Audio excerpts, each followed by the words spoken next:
In this third video of my series around bias and unconscious bias, I want to provide you with 6 tips to start to uncover your unconscious bias and challenge it to help reduce the negative impact it can have on other people. So step 1 is to admit that you have unconscious bias. We all do. We all have unconscious bias. And as I said before, these are necessary patterns for us to function in this world. Not all unconscious bias is bad. So we have to start to release that shame around that. You don't need to feel guilty for having unconscious bias. So start to open up that conversation. Release the shame around it. Start to talk about it. Only then you will be able to open up to the discussions and be able to figure out if there's unconscious bias that is treating or that is forcing you or driving you to do behaviors that are disadvantaging other people. Step 2 is to educate yourself. Find out more about unconscious bias. Find out more about certain examples and then start to reflect on whether these examples could actually be true for you. Number 3 is to start and spot your unconscious bias. Now, because it is unconscious and you're unaware of it, this is quite a bit of a tricky part. However, if you've already educated yourself and you have some examples, you can start to be more self-aware. Start to regularly reflect. Now, your best hint for unconscious bias are your behaviors and your actions. So start to question your behaviors and your actions. Start to look at how have you acted in certain situations and what was the driver behind them.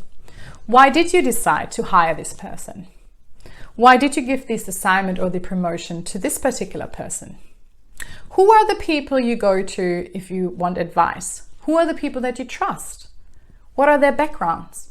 Are they all very similar? Is it a diverse group? Who do you shy away from talking to? Which situations make you feel uncomfortable or challenge you? Are there any groups of people that make you feel uncomfortable? Start to challenge yourself. When it feels uncomfortable for you to think about it, that's when you know that there's something there to uncover about your unconscious bias. Number 4 is challenge your bias. Now, the thing with bias is that we also tend to look for things that confirm our bias. So if we have a certain view, our bias will actually make us look for things that confirm that view and dismiss or ignore things that might actually have a different opinion. So start to challenge your own bias. Number 5 is to widen your focus. So often bias and unconscious bias happens because we don't know better. It's because we don't have all the experiences that help us to be more open and more accepting. Start to put yourself in different situations.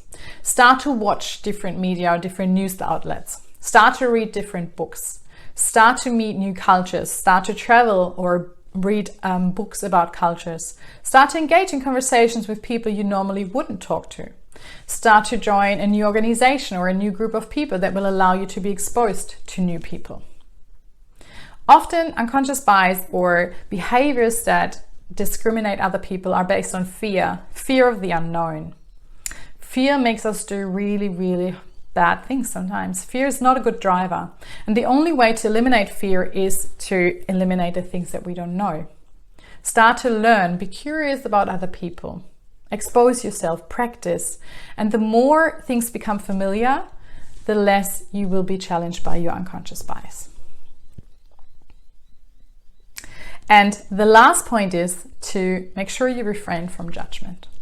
And that's easier said than done because, again, our unconscious patterns help us to judge and assess situations within a few seconds. And that's really important as well. But make sure that you don't try and give in to that judgment when you meet people just after a few seconds. Challenge your own judgment. Stay curious. Bring curiosity to the people you meet. Try and figure out where they come from. What are their experiences? What are their stories? Who are they? What are their hobbies? What do they like to do? Do they have a family? Who are these people? Start to bring curiosity to the people you meet, and that will help you to refrain from judgment and will help you to not give in to your judgment straight away. So these were my 6 tips. And in saying all that, there will still be automatic patterns that will drive you based on your unconscious bias. And you might not be able to eliminate them all straight away. But the more awareness you bring to that and the more you are self-reflective, the more you will become aware of these automatic patterns and you will catch them before they actually drive you to make a decision on any action or behavior. So even though your thought process might be running automatically, you can catch them before you do something that might treat another person unfairly or discriminate. I know this is a big topic and I invite you to comment and have discussion. Send me a message and I'm happy to walk you through. There's a lot of examples that we all have in our daily lives. Even when I did the research, I realized that there's so many moments where I've unconsciously discriminated against people based on my unconscious bias. And that was unintentionally, but it still happened because we all have this unconscious bias. So it's important that we start to be more aware and more self-reflective. And then we can start to make small changes. It is going to be uncomfortable, but only if it's uncomfortable and we embrace the uncomfortable and we get comfortable with the uncomfortable, that's when we create change. And it starts with you. You can create the change.